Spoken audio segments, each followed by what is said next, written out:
Hello everyone. Today we will discuss Rayleigh-Jeans law और classical theory for black body.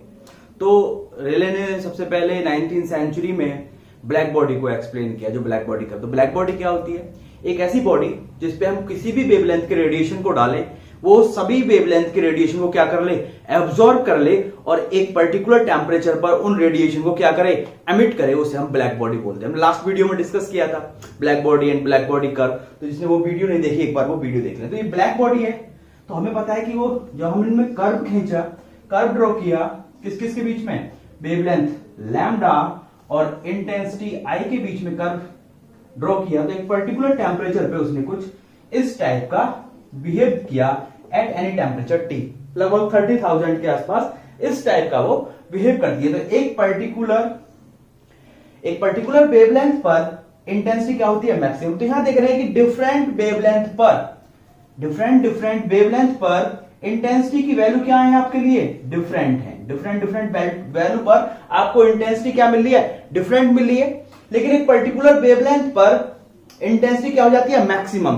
तो जिस wavelength पर intensity maximum होती है, उस वेवलेंथ और जिस टेम्परेचर पे एक कर्व मिला, उसके प्रोडक्ट कांस्टेंट होता है। ये विंस ने बता दिया, ये दोनों क्या इनवर्सली प्रोपोर्शनल होते हैं, ये भी उसने कहा था। तो ये विंस पहले और विंस लॉ में हम डिस्कस कर चुके हैं। तो जिसने लास्ट वीडियो नहीं देखी, एक बार वो वीडियो देख लें। तो ये था ब्लैक बॉडी। अब इस कर्व को एक्सप्लेन करना है, हमें क्या करना है, अब इस कर्व को एक्सप्लेन करना है। तो सबसे पहले 19th सेंचुरी में रेले ने इस कर्व को एक्सप्लेन किया। रेले की जो एक्सप्लेनेशन थी वो क्या बेस्ड थी, क्लासिकल थ्योरी पर बेस्ड थी। रेले ने जो एक्सप्लेन किया वो क्लासिकल थ्योरी को बेस मानकर इस ग्राफ को, ब्लैक बॉडी रेडिएशन के कर्व को उसने एक्सप्लेन किया। उसने जो अपनी एक्सप्लेनेशन दी उसमें उसने 3 एजम्पशन मानी। उसने पहली एजम्पशन क्या थी, तो सबसे पहले उसने क्यूबिकल कैविटी कंसीडर की, एक क्यूबिकल कैविटी कंसीडर की। इस क्यूबिकल कैविटी को ही उसने क्या माना, ब्लैक बॉडी माना। इसकी लेंथ कितनी ली उसने इसकी लेंथ कैपिटल एल ली, एल लेंथ। तो वॉल्यूम कितना हो जाता है क्यूब का, वॉल्यूम हो जाता है इसका एल की, ठीक है। तो उसकी पहली कंसीडर जो थी, उसने क्यूबिकल बॉडी मेटल की, क्यूबिकल कैविटी ऑफ मेटल को कंसीडर किया जिसकी लेंथ उसने एल ली, ठीक है। उसमें क्या किया, इस क्यूबिकल बॉडी को ही उसने ब्लैक बॉडी माना। इसमें क्या किया उसने, डिफरेंट वेवलेंथ की इलेक्ट्रोडायनेमिक रेडिएशन को इसमें भर दिया। इसमें किसमें क्या कर दिया, डिफरेंट वेवलेंथ की इलेक्ट्रोमैग्नेटिक रेडिएशन को इसमें कंटेन कर दिया। तीसरे में उसने माना कि जो इलेक्ट्रोमैग्नेटिक वेव है, electromagnetic wave are in the form of standing wave. अब वेव हमारी 2 प्रकार की होती है, ट्रैवलिंग वेव और स्टैंडिंग वेव। तो यहां पर हम पहले इसको डिस्कस करने से पहले क्या डिस्कस करेंगे, हमें पता होना चाहिए कि स्टैंडिंग वेव क्या होती है, स्टैंडिंग वेव की प्रॉपर्टी क्या होती है। तो उसकी जो उसकी कंसीडरेशन थी कि जो इलेक्ट्रोमैग्नेटिक वेव इस कैविटी में प्रोपोगेट कर रही है, वो स्टैंडिंग वेव के रूप में प्रोपोगेट कर रही है। तो हमें क्या चाहिए, इस कैविटी के अंदर नंबर ऑफ वेव चाहिए, ठीक है भाई। तो उसने उन नंबर ऑफ वेव को कैलकुलेट किया। अब इस ग्राफ को आपको एक्सप्लेन करना है। तो इस ग्राफ को एक्सप्लेन करने के लिए आपको क्या चाहिए, इंटेंसिटी आई, और हमें पता है आई इक्वल टू क्या होता है, energy per unit area per unit time. यानी कि अगर आपको इस ग्राफ को एक्सप्लेन करना है, इंटेंसिटी चाहिए डिफरेंट वेवलेंथ पर, यानी कि डिफरेंट वेवलेंथ इंटेंसिटी निकालोगे, इसके लिए क्या कैलकुलेट करना पड़ेगा, एनर्जी। तो आपको एनर्जी कैलकुलेट करनी पड़ेगी। इस कैविटी के अंदर आपको उन रेडिएशन की क्या कैलकुलेट करनी पड़ेगी, रेडिएशन की एनर्जी। और इसने ये भी कंसीडर किया जो इन द फॉर्म, जो इलेक्ट्रोमैग्नेटिक रेडिएशन है इन the form of standing wave, ये जो है इसकी इलेक्ट्रोमैग्नेटिक वेव की एनर्जी को कंटेन करते हैं, which contain the energy of electromagnet, यानी कि स्टैंडिंग वेव इलेक्ट्रोमैग्नेटिक वेव की एनर्जी को कंटेन कर रही है। तो यहां पर एक क्वेश्चन है भाई, क्वेश्चन आता है कि डिस्कस Rayleigh-Jeans लॉ, या discuss classical theory for black body radiation, या discuss Rayleigh-Jeans law for black body radiation. और एक क्वेश्चन आता है कि drive Rayleigh-Jeans law from Planck, तो वो क्वेश्चन अलग है। अगर आपको आता है कि क्वेश्चन एग्जाम में आता है कि आप Rayleigh-Jeans लॉ को ड्राइव करो from Planck radiation for Planck से, तो वो अलग है, क्योंकि 19th सेंचुरी में ही प्लांक ने इस एक्सप्लेनेशन को सक्सेसफुली, इस कर्व को, ब्लैक बॉडी रेडिएशन के कर्व को सक्सेसफुली एक्सप्लेन कर दिया था। ये कहीं ना कहीं Rayleigh-Jeans कहीं ना कहीं फेल हो गया था। तो वहां पे भी आता है कि भाई जहां तक सही था, सक्सेसफुली एक्सप्लेन किया रेले ने, उसको प्लांक के जो जिसने प्लांक ने सक्सेसफुली एक्सप्लेन किया था उससे इसको ड्राइव करो। तो ये क्वेश्चन डिफरेंट है। ध्यान रखना है कि Rayleigh-Jeans लॉ अगर वो डायरेक्ट पूछे तो हमें ये करना है, क्लासिकल थ्योरी पूछे तो हमें ये वाला करना है। अगर वो कहे कि from Rayleigh Jeans law, from Planck radiation formula, तब हमें वो जो हम नेक्स्ट वीडियो में डिस्कस करेंगे वो डिस्कस करना है। तो हमें बात करनी है स्टैंडिंग वेव की। क्या बात करनी है हमें? Standing wave. तो हमारी स्टैंडिंग वेव क्या होती है भाई? स्टैंडिंग वेव वो वेव होती है हमारी जो दो पॉइंटों के बीच में एग्जिस्ट करती है, दो फिक्स पॉइंट के बीच में। ये दो फिक्स पॉइंट है। कैसे पॉइंट लिए हैं हमने? Fix point. दोनों पॉइंट कैसे हैं हमारे? Fix point. तो दो पॉइंटों के बीच में, दो फिक्स पॉइंटों के बीच में जो एग्जिस्ट करें उन्हें हम बोलते हैं स्टैंडिंग वेव। एक पॉइंट से वो जनरेट हो और दूसरे पॉइंट से क्या हो? रिफ्लेक्टेड हो। एक पॉइंट से वो जनरेट होकर दूसरे पॉइंट की तरफ जाए और दूसरे पॉइंट से रिफ्लेक्ट होकर आपको पहले की तरफ आए। तो दूसरे पॉइंट से रिफ्लेक्ट होकर क्या आ रही है? पहले की तरफ। पहले जिस पॉइंट से जनरेट हुई दूसरे की तरफ गई, दूसरे फिक्स पॉइंट से रिफ्लेक्ट होकर वो पहले पॉइंट की तरह आए। तो इसके लिए क्या है? आपके जो ये पॉइंट है तो वो क्या होने चाहिए? परफेक्टली रिफ्लेक्टिंग होने चाहिए। तो ये जो हमने क्यूबिकल बॉक्स लिया है, तो अगर हम इसका एक बॉक्स की बात करें, एक साइज इसकी बात करें, तो इसकी दो वॉल होगी। ये वॉल जो है क्यूबिकल बॉक्स कैविटी की, ये परफेक्टली रिफ्लेक्टिंग होनी चाहिए, क्योंकि जो हमारी इलेक्ट्रोमैग्नेटिक रेडिएशन है इस कैविटी के अंदर ही फ्लो करेंगे और इन पॉइंटों के बीच में फ्लो करेंगे। इस तरह से एक पॉइंट से जनरेट होंगे, दूसरे पर जाएंगे, दूसरे से रिफ्लेक्ट होकर पहले पर आएंगे। तो सेम फ्रीक्वेंसी की वेव इधर से जा रही है, न्यू फ्रीक्वेंसी, इधर से आएगी न्यू फ्रीक्वेंसी। ठीक है? तो सेम फ्रीक्वेंसी की वेव जब इधर जाएगी वापस भी आएगी, लेकिन अब क्या होगी? सिर्फ डायरेक्शन उनकी डिफरेंट होगी। तो यहां पर हमारी एक की जगह कितनी स्टैंडिंग वेव काउंट होंगी? यहां पर कितनी स्टैंडिंग वेव काउंट होंगी? यहां पर 2 स्टैंडिंग वेव काउंट होंगी। एक इधर को जा रही है और एक इधर को आ रही है, क्योंकि दोनों की क्या है? फ्रीक्वेंसी सेम है। यानी कि एक ही फ्रीक्वेंसी की एक कैविटी के अंदर आपके पास कितनी स्टैंडिंग वेव होंगी? 2 स्टैंडिंग वेव होंगी। ठीक है भाई? ये पहली प्रॉपर्टी थी जो हम स्टैंडिंग वेव के बारे में हमें पता होनी चाहिए। ठीक है? स्टैंडिंग वेव की बात करें और वो भी बात करें हम किस पर? लो फ्रीक्वेंसी पर बात करें। तो लो फ्रीक्वेंसी पर हमें पता है स्टैंडिंग वेव यानी लो फ्रीक्वेंसी यानी कि हाफ साइकिल कैसे बिहेव करेगी? इस तरह से। इस बॉक्स की लेंथ कितनी है? L। यानी कि ये जो लेंथ है ये कितनी हो जाती है हमारी? L। क्लियर है? ये क्या होती है? वेवलेंथ हमें पता है। वेवलेंथ क्या होती है? कोई भी वेव है ये, तो इसकी ये जो डिस्टेंस है ये, इसको क्या बोलते हैं हम? लैम्डा। लेकिन ये क्या है यहां पर? हाफ। तो ये क्या हो जाएगी आपकी? λ/2। यानी कि यहां से कितना आ गया आपका? L equal to λ/2। यहां से क्या आ गया? अगर मैं लो फ्रीक्वेंसी की बात करूं, लो फ्रीक्वेंसी पर स्टैंडिंग वेव के लिए तुम्हें क्या मिली? हाफ साइकिल मिली। जैसे कोई भी रस्सी को एक कोने से बांध दो और हल्का सा बम, हल्का सा वो एनर्जी दो, तो क्या होगा उसमें? सिर्फ हाफ साइकिल मिलेगी आपको। और L इक्वल टू कितना हो गया? λ/2। या फिर हम कह सकते हैं लैम्डा इक्वल टू कितना हो जाएगा आपका? 2L। लैम्डा इक्वल टू कितना हो जाएगा? 2L। अब आपने उसकी फ्रीक्वेंसी को इंक्रीज किया। जब फ्रीक्वेंसी को इंक्रीज किया तो नंबर ऑफ नोड्स इंक्रीज हो जाएंगे। नंबर ऑफ नोड्स क्या होते हैं? जहां से आपकी वेव चल रही है और जहां पर एंड हो रही है। तो यहां से ये इस तरह से जाएगी और यहां से इस तरह से वापस आ जाएगी। ये टोटल कितनी है आपकी? L। और ये पूरी कितनी होगी आपकी? लैम्डा। तो यहां से क्या हो गया भाई? L इक्वल टू लैम्डा, या फिर आप लिख सकते हो लैम्डा इक्वल टू L। अब आपने फ्रीक्वेंसी को फर्दर इंक्रीज किया, जैसे वो रस्सी थी उसे ऐसे झटके किया, तो वेव, नंबर ऑफ वेव क्या हो जाएगी? इंक्रीज हो जाएंगी। तो यहां से आपकी ये इस तरह से मिल जाएगी, यहां तक वन पॉइंट से अदर पॉइंट तक ही, और फिर वहां से क्या होगा? वापस आएंगे स्टैंडिंग वेव, ये इस तरह से। ये टोटल कितना? L। और ये कितना हो गया? ये कितना हो जाएगा आपका? 3 λ/2। कितना हो जाएगा भाई? लैम्डा और λ/2, लैम्डा और λ/2 कितना हो जाएगा? 3 λ/2। तो यहां से L इक्वल टू कितना आ गया? 3 λ/2। या फिर हम लैम्डा इक्वल टू कितना लिख सकते हैं? 2L/3। देखो इसको हम इस फॉर्म में बना ले। अगर इसको भी हम क्या करें, इसके अपॉन में कितना है? 1।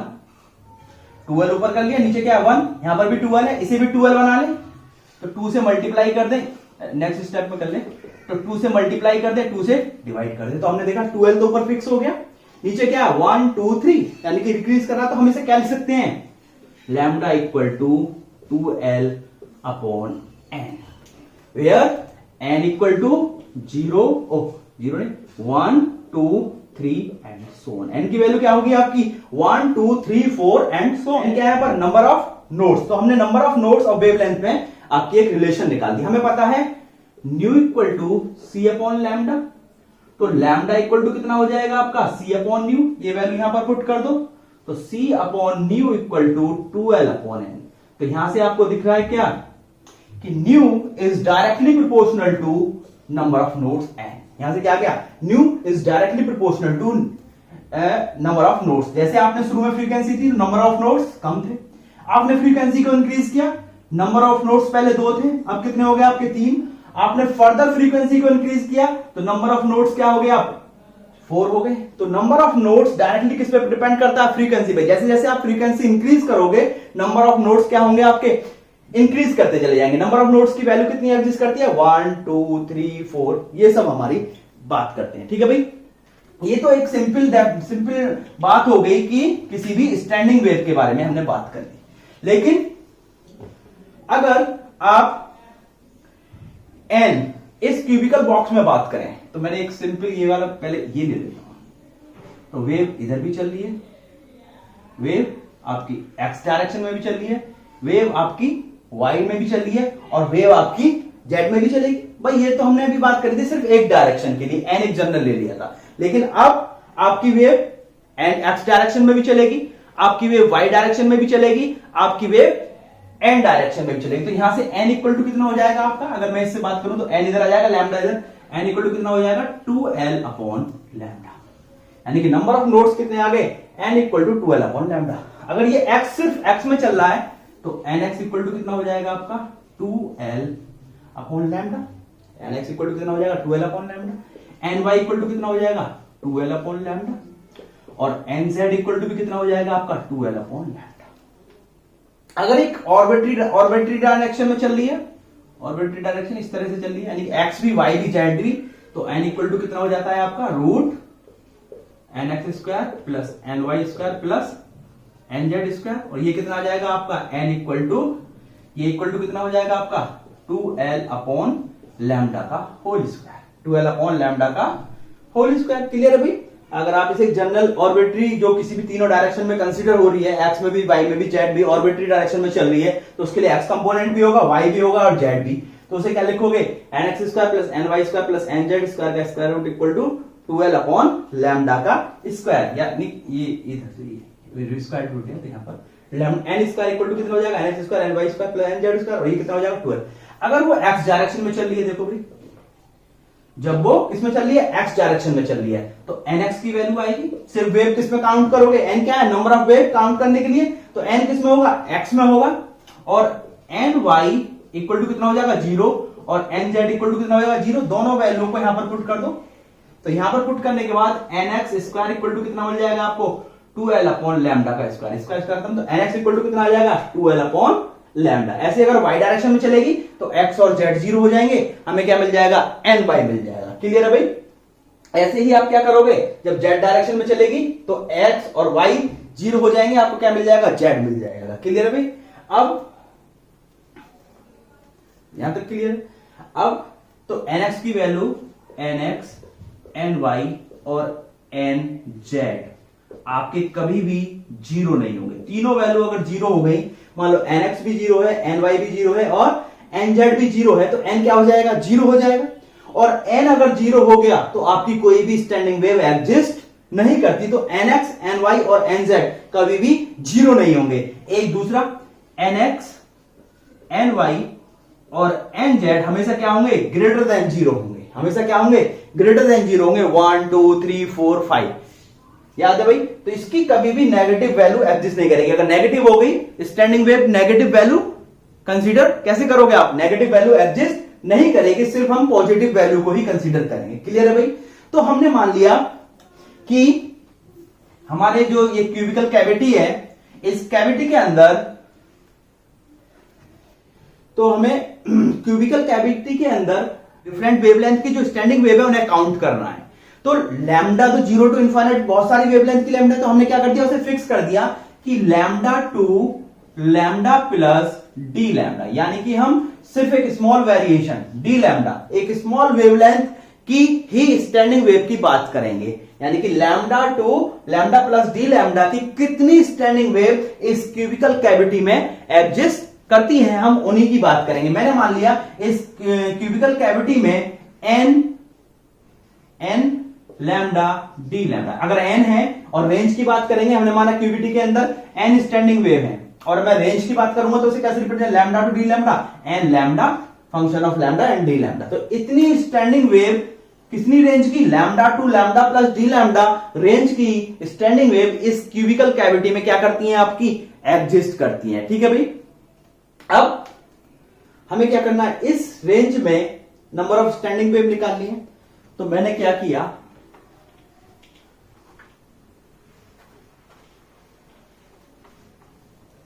मैंने एक स्फेरिकल कैविटी को इसको इस तरह से रिप्रेजेंट कर दिया, क्योंकि आपके पास x, y और z, आपके पास x में भी नोड्स आ रहे हैं, y में भी नोड्स आ रहे हैं, z में भी नोड्स आ रहे हैं। भाई क्यूब के अंदर जो स्टैंडिंग वेव मूव कर रही है वो x में भी है, y में भी है, z भी है, और ऑर्बिटरी में चल रही है तो उसमें x कंपोनेंट भी है, y कंपोनेंट भी है और z कंपोनेंट भी है, तीनों कंपोनेंट है। तो मैंने x, y, z में एक रीजन ले लिया, ये वो रीजन है जिसमें लैम्डा तक सभी वेवलेंथ के रेडिएशन स्टैंडिंग वेव आती है। ये वो रीजन बना दिया जिसमें नोड्स ये nx, ये nx हो गया, ये ny हो गया और ये nz हो गया, यानी कि वो रीजन आ गया जिसके अंदर लैम्डा वेवलेंथ की सभी स्टैंडिंग वेव कंटेन है। ठीक है, तो इसको इस तरह से बना देंगे, क्लियर है। तो ये स्पेरिकल जो रीजन है ये वो रीजन है जिसमें लैम्डा तक वेवलेंथ की सभी आपकी स्टैंडिंग वेव कंटेन है। आपको कौन सी चाहिए, एक तो लैम्डा चाहिए, lambda to lambda plus D lambda. तो आपने एक और बनाया, ये कौन सा हो गया आपका, लैम्डा प्लस डी लैम्डा, यानी कि लैम्डा से डी लैम्डा तक ये वाला रीजन कितना हो गया, डी लैम्डा, और यहां तक ओ से यहां तक ये वाला रीजन कौन सा होगा, ये वाला रीजन हो गया लैम्डा प्लस डी लैम्डा, यानी कि यहां तक लैम्डा प्लस डी लैम्डा की जितनी भी स्टैंडिंग वेव आ रही है सब ये कंटेन करता है। मुझे कौन सी चाहिए, between lambda and lambda plus D lambda. तो मैं क्या करूं, इस रीजन में से, ये जो रीजन है बड़ा वाला, इसमें से इस लैम्डा प्लस डी लैम्डा वाले में से किस वाले को, लैम्डा वाले को सब्ट्रैक्ट कर दूं, तो lambda plus D lambda minus lambda, तो क्या बचेगा मेरे पास, वही रीजन, इस रीजन में जो स्टैंडिंग वेव आएंगी वही बचेंगी मेरे पास। तो मैंने क्या किया, मैंने एक ग्राफिकल जो क्यूब में स्टैंडिंग वेव मूव कर रही है उन स्टैंडिंग वेव की काउंटिंग के लिए, क्योंकि एक्स डायरेक्शन में भी, वाई में भी, जेड भी है, मैंने इसमें प्लॉट कर लिया। मैंने देखा एक रीजन मैंने कवर कर लिया जिस रीजन तक लैम्डा रेंज की सभी वेव कंटेन हो गई, जिसके nx, ny और nz नोड्स आ गए। ठीक है, फिर मैंने लैम्डा प्लस डी लैम्डा तक की सभी, लैम्डा प्लस डी लैम्डा वाली में से मैंने लैम्डा वाली को सब्ट्रैक्ट कर दिया, तो मुझे इस lambda to lambda plus D lambda के बीच में जितनी भी आपकी वेवलेंथ वाली स्टैंडिंग वेव आ रही है वो निकल के आ जाएंगी। ठीक है भाई, तो मैं क्या करूं इसके लिए, अब यहां पर क्या करोगे आप, लेट अस, इसके लिए क्या करोगे, let us consider a cubical cavity. ठीक है, a region n is the region where, bracket में लिख दोगे nx, ny, nz, where all the standing wave of wavelength lambda is exist and lambda plus D lambda is the region where all the wavelength of range lambda plus d lambda is exist. For the range lambda to lambda plus d lambda, we subtract the volume of lambda plus d lambda to the volume of lambda. ठीक है, अगर इसकी ये वाली reason क्या हो जाएगा, इस वाले को मान लोगे आप, क्या मान लोगे इसको मान लोगे आप n। अगर आप इसको n मान लेते हो तो ये वाला कितना हो जाएगा आपका n प्लस डी एन, क्या जाएगा आपका n प्लस डी एन। और आपने nx n lambda d lambda क्या मान रखा है, number of standing wave between lambda to lambda plus D lambda, ये है, तो इक्वल टू वॉल्यूम, किसका volume, volume of n plus dnth minus volume of nth, यानी कि बड़े वाले वॉल्यूम में से छोटे वाले को घटा दो तो आपका कौन सा आ जाएगा, बीच वाला आ जाएगा। यानी कि इसमें जो स्टैंडिंग वेव एग्जिस्ट करती हैं उनका आप नंबर काउंट कैलकुलेट कर लोगे। ठीक है, तो वॉल्यूम कितना होता है 4/3 पाई आर क्यूब स्क्वायर का, तो 4/3 n प्लस dn की power cube minus 4/3 n cube, 4/3 pi n cube, 4/3 pi common आ गया, n प्लस dn की cube minus n cube, clear है भाई।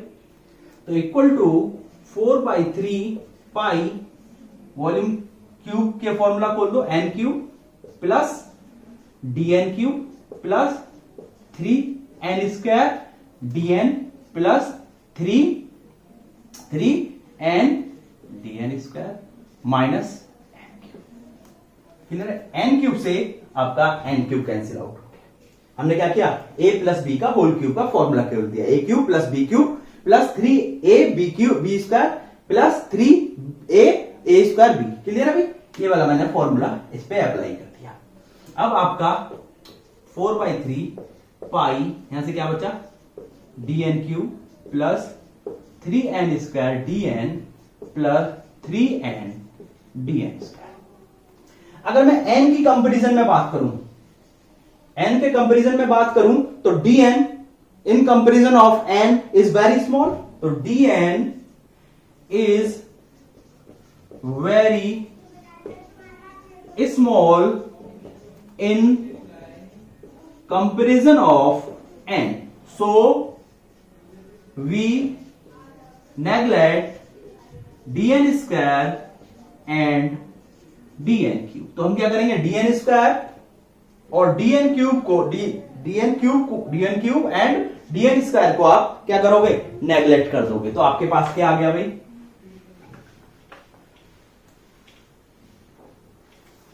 तो आपके पास कितना आ जाएगा भाई, आपके पास आ जाएगा n lambda d lambda equal to 4/3 pi इधर है, और वहां से कितना बचा आपका, वहां से बचा इंटू 3n स्क्वायर dn, 3 से 3 कट गया, तो आपको n lambda d lambda equal to कितना आ गया 4 पाई n स्क्वायर dn, कितना आ गया भाई आपका 4 पाई n square dn, equation number 1। अब हमारे पास ये जो कंटेन ये जो रीजन आया, ये तो बीच वाला रीजन है, इसमें हमने number of standing wave count कर ली।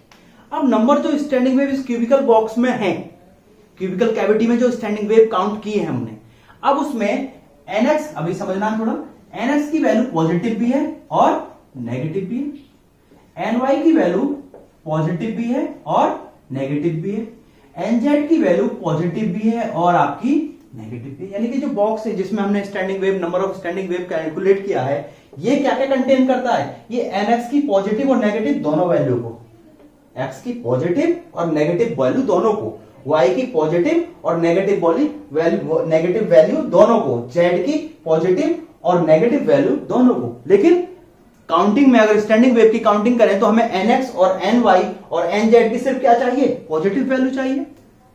nx ny और nz की क्या चाहिए, हमें पॉजिटिव वैल्यू चाहिए। तो हमें क्या चाहिए, सिर्फ वो रीजन चाहिए जिसमें nx और ny और nz, ये जो तीनों हैं, इनकी nx ny और nz तीनों की पॉजिटिव वैल्यू आए।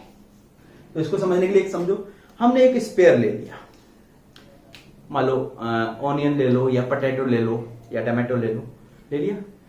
इस ऑनियन को आप, ये वो स्पेयर ऑनियन है, इसको आप पहले y डायरेक्शन का लॉन्ग काटो। एक आपने ऑनियन लिया, उसे y डायरेक्शन का लॉन्ग काटा, तो कितने पीस पार्ट में टूट गया, वो 2 पार्ट में टूट गया। अब आपका z के लॉन्ग काट दिया तो कितने पार्ट में टूट गया, एक स्पेयर है, एक पोटैटो लो, उसे y डायरेक्शन का लॉन्ग काटो, 2 पार्ट में टूट गया। फिर आप उसे z डायरेक्शन का लॉन्ग काटो, कितनों में टूट गया, 4 पार्ट में टूट गया। फिर आप उसे x एक्सिस का लॉन्ग काट दो, किसका लॉन्ग, x एक्सिस का लॉन्ग। जैसे ये है, पहले आपने ऐसे काटा, फिर ऐसे काटा, अब उसे ऐसे काट दो। जैसे ही एक्स एक्सिस का लोग काटोगे तो कितने पार्ट में डिवाइड हो जाएगा? वो 8 पार्ट में डिवाइड हो जाएगा। कितने पार्ट में डिवाइड हो जाएगा? 8 पार्ट में। ये कितने पार्ट में डिवाइड हो जाएगा? 8 पार्ट में डिवाइड हो जाएगा।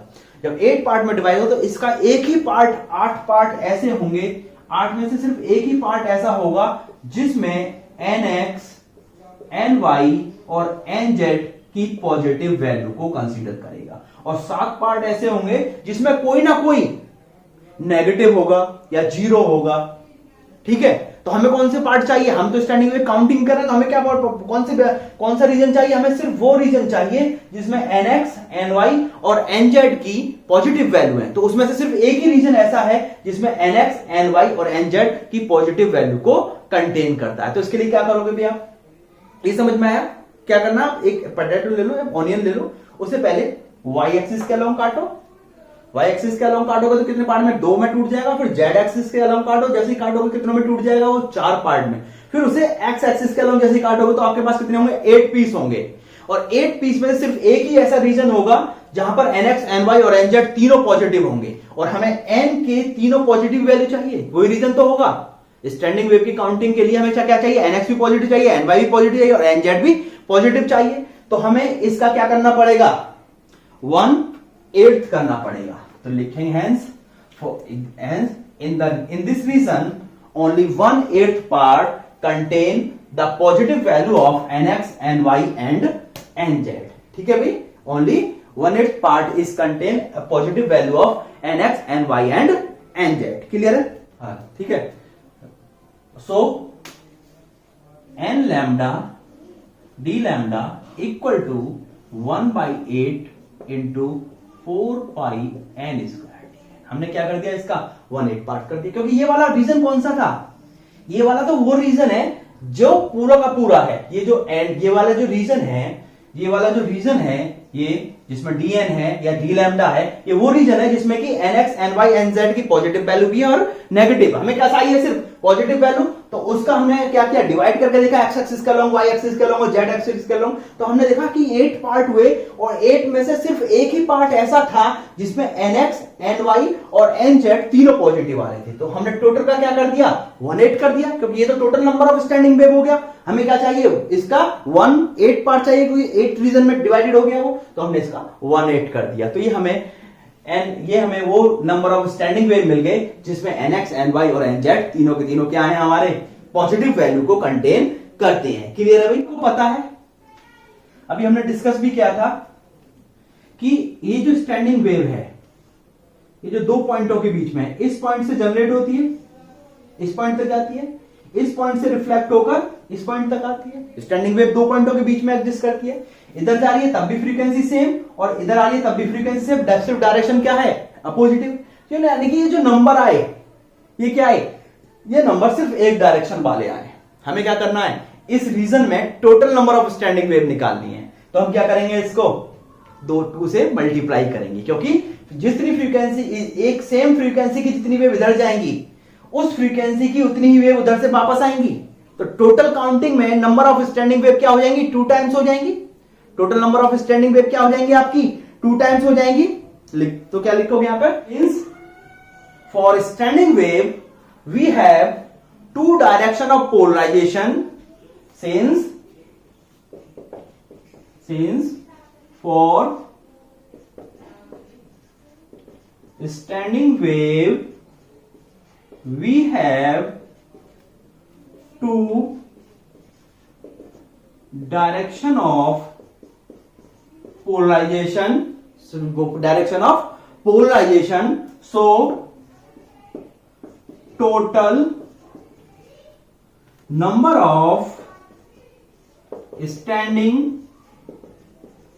wave of fixed wavelength is 2 times।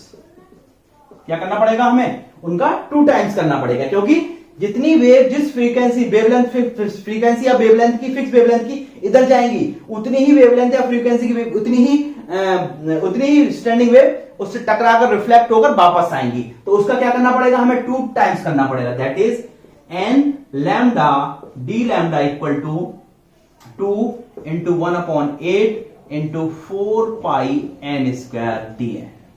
4 2 जा 8 खत्म हो गया, तो n lambda d lambda equal to कितना आ गया आपका pi N square d n. Equation number 2 clear. अब आपको स्टैंडिंग वेव की प्रॉपर्टी पता है, अभी हमने डिस्कस किया था शुरू में कि स्टैंडिंग वेव की प्रॉपर्टी क्या होती है भाई आपकी। According to the properties of standing wave we know that, हमने क्या ड्राइव किया था, N equal to 2l upon lambda, ये हम डिस्कस कर चुके हैं शुरू में, इसलिए डिस्कस किया था। तो एन की वैल्यू कितनी होती है हमें 2l अपॉन लैम्डा। हमें पता है न्यू इक्वल टू कितना होता है c upon lambda, so that lambda equal to कितना हो जाएगा आपका सी अपॉन न्यू, यहां पर पुट कर दो। तो एन इक्वल टू कितना हो गया 2l अपॉन सी अपॉन न्यू, 2 अपॉन सी इंटू न्यू। ठीक है, तो कितना आ गया आपका 2l न्यू अपॉन सी। हमको क्या चाहिए, एक तो n चाहिए और एक क्या चाहिए dn चाहिए, तो डिफरेंशिएट कर दो इसे, तो dn equal to 2l upon C D nu put in 2। हमने क्या किया, हमने इसे फ्रीक्वेंसी की टर्म में कैलकुलेट कर लिया। तो n लैम्डा के लिए क्या गया फ्रीक्वेंसी टर्म में nu D nu, N nu D nu equal to pi N square है, एन की वैल्यू कितनी आई है आपकी, ये रही 2l न्यू अपॉन सी का स्क्वायर इंटू डीएन की वैल्यू कितनी आई into 2l upon C D nu. Clear है भाई।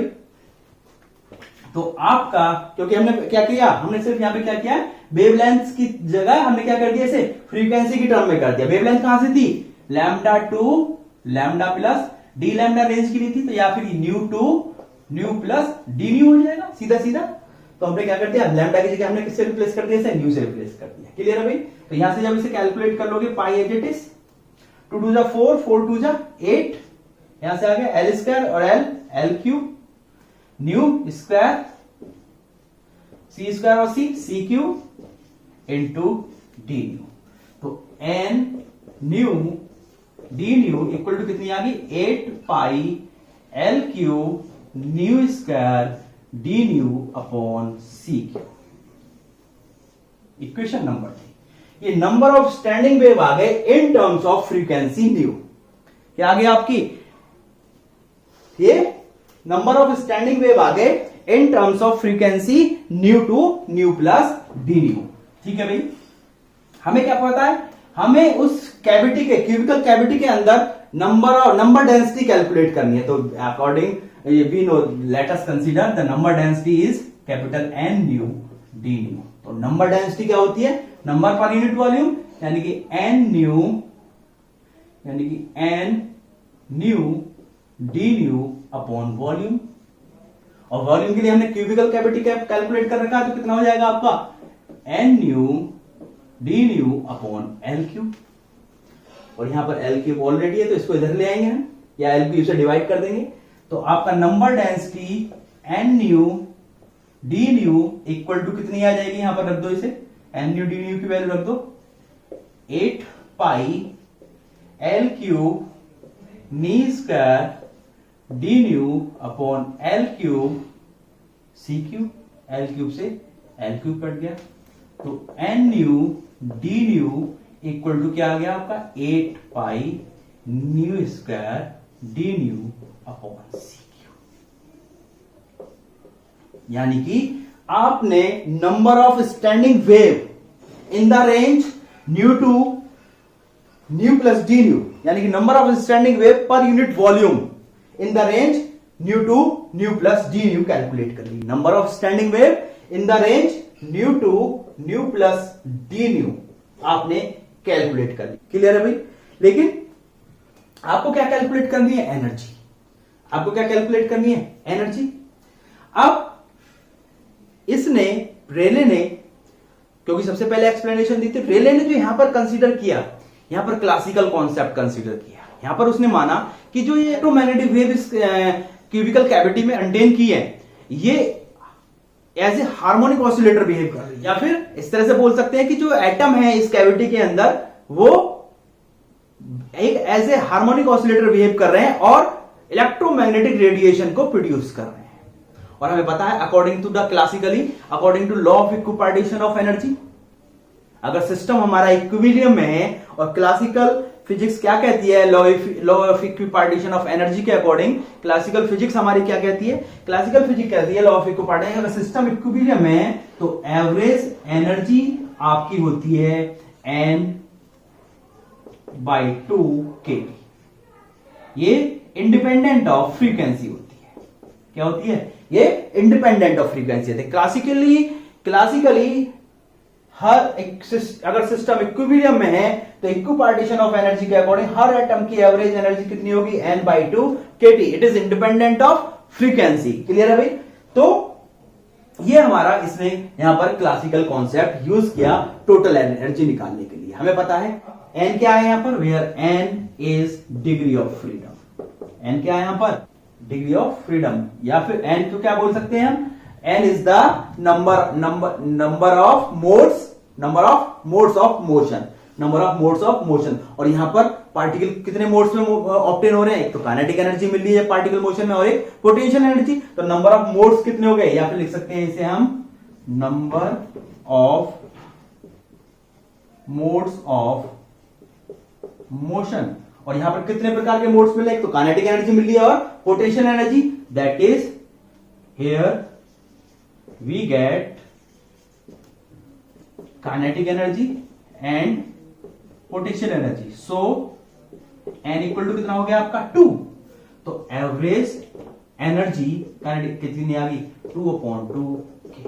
2 से 2 कट गया तो एवरेज एनर्जी कितनी आ गई पर पार्टिकल? kT। एवरेज एनर्जी पर पार्टिकल कितनी आ गई आपकी? kT आ गई।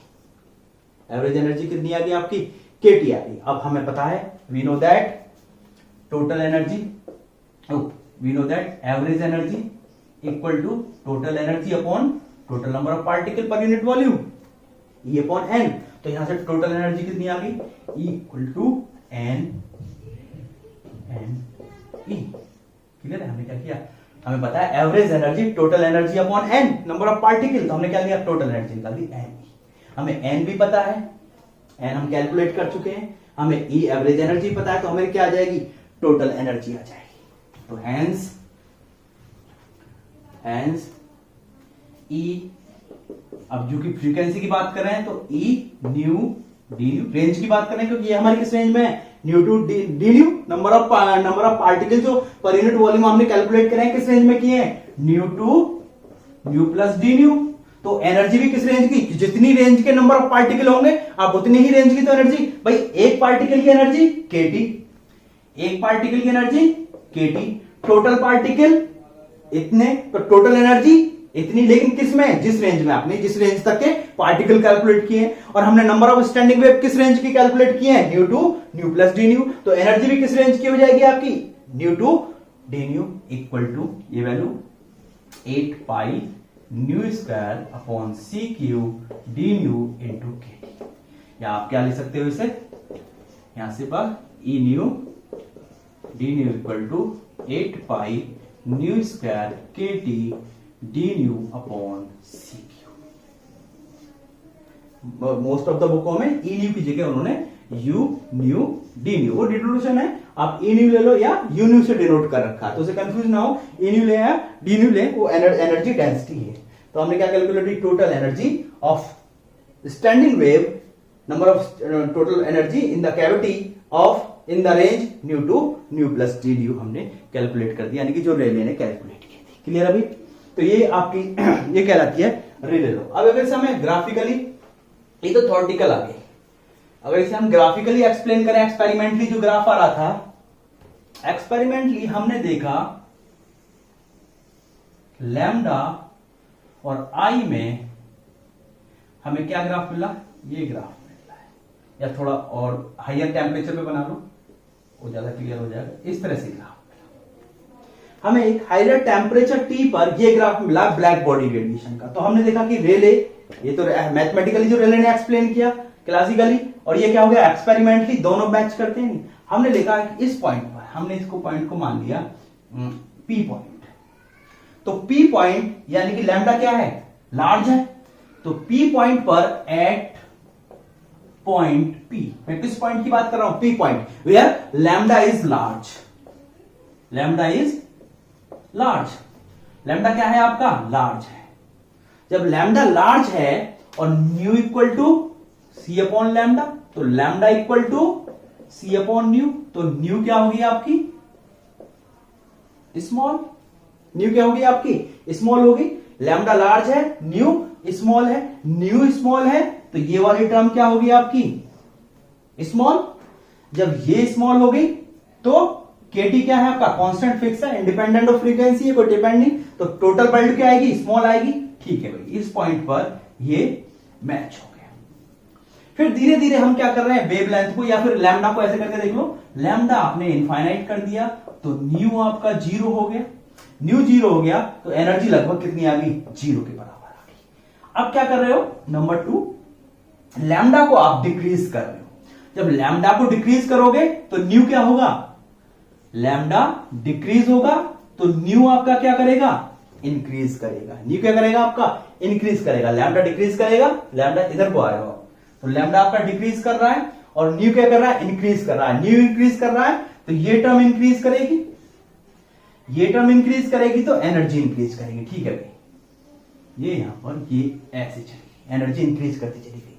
लेकिन हमने क्या देखा, एक पर्टिकुलर वेवलेंथ के बाद एनर्जी क्या होने लगी, इंटेंसिटी क्या होने लगी, डिक्रीज होने लगी। इंटेंसिटी हमें पता है क्योंकि intensity equal to energy upon area into time, यानी कि एनर्जी इंक्रीज कर रही है और आई या फिर कह सकते हैं I is directly proportional to ई।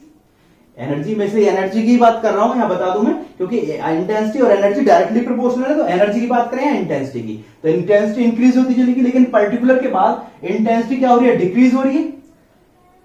तो हमने अगर इस पॉइंट पर लें, इस पॉइंट पर लगभग लैम्डा टेंडिंग टू जीरो, लगभग लैम्डा टेंडिंग टू जीरो, तो nu tending to infinite, nu tending to infinite यहां पर पुट कर दोगे तो energy tending to infinite, energy tending to infinite, तो intensity tending to infinite. Intensity कितनी होनी चाहिए, इनफाइनाइट, और इंटेंसिटी यहां पर क्या है, इंटेंसिटी यहां पर क्या है, लगभग जीरो, लगभग इंटेंसिटी टेंडिंग टू जीरो। इसका मतलब क्या है, रेले इस ब्लैक बॉडी रेडिएशन कर्व को एक्सप्लेन करने में फेल हो गया। इसने एक्सप्लेन तो किया लेकिन किस पर, higher value of wavelength lambda, यानी कि this Rayleigh Jeans law is applicable only for higher value of lambda या स्मॉल वैल्यू ऑफ फ्रीक्वेंसी। तो कंपटीशन में कई बार क्वेश्चन भी आता है रेले, विन्स और प्लांक के लिए कि रेले लॉ किस फ्रीक्वेंसी या किस वेवलेंथ पर वैलिड है, किस पे फेल होगी, किस तरह से बदले। तो हायर वैल्यू ऑफ लैम्डा पर, हायर वैल्यू ऑफ लैम्डा पर हमने देखा कि ये एक्सपेरिमेंटल डाटा को मैच कर रही है, लेकिन जैसे ही हम लोअर रेंज की तरफ पहुंचे, ये एक्सपेरिमेंटल डाटा को एक्सप्लेन करने में क्या होगी, फेल हो गई। तो यहां से ये बहुत ज्यादा आता है क्वेश्चन, तो ये पता होना चाहिए कि higher value of wavelength, Rayleigh Jeans law black body radiation curve को सक्सेसफुली एक्सप्लेन करती है हायर वैल्यू ऑफ वेवलेंथ पर, या low higher wavelength U equal to C upon lambda. Wavelength high है तो फ्रीक्वेंसी लो, हायर वेवलेंथ और लो फ्रीक्वेंसी पर ही successfully explain करती है, बट लो वेवलेंथ और हाई फ्रीक्वेंसी पर यह क्या हो जाती है, फेल हो जाती है। इसी को सर मैक्स प्लांक ने सक्सेसफुली एक्सप्लेन किया, इसी थ्योरी को उन्होंने इसी एजम्पशन को लेके चले, और जो हम नेक्स्ट वीडियो में डिस्कस करेंगे, उन्होंने इस पूरी की पूरी ब्लैक बॉडी रेडिएशन कर्व को सक्सेसफुली एक्सप्लेन कर दिया। तो ये हमारा था रेले-जीन्स लॉ किस लिए आई, Rayleigh Jeans law black body radiation curve को एक्सप्लेन करने आई। कहीं ना कहीं रेले-जीन्स लॉ क्लासिकल कॉन्सेप्ट को लेके चला था, इसलिए कहीं ना कहीं उसके फेलियर का वो रीजन भी था। तो ये हमारा ऑल अबाउट डिस्कशन था रेले-जीन्स लॉ। अगर आपको कोई भी डाउट है तो कमेंट करें, और वीडियो पसंद आई तो लाइक और सब्सक्राइब जरूर करें। Thank you.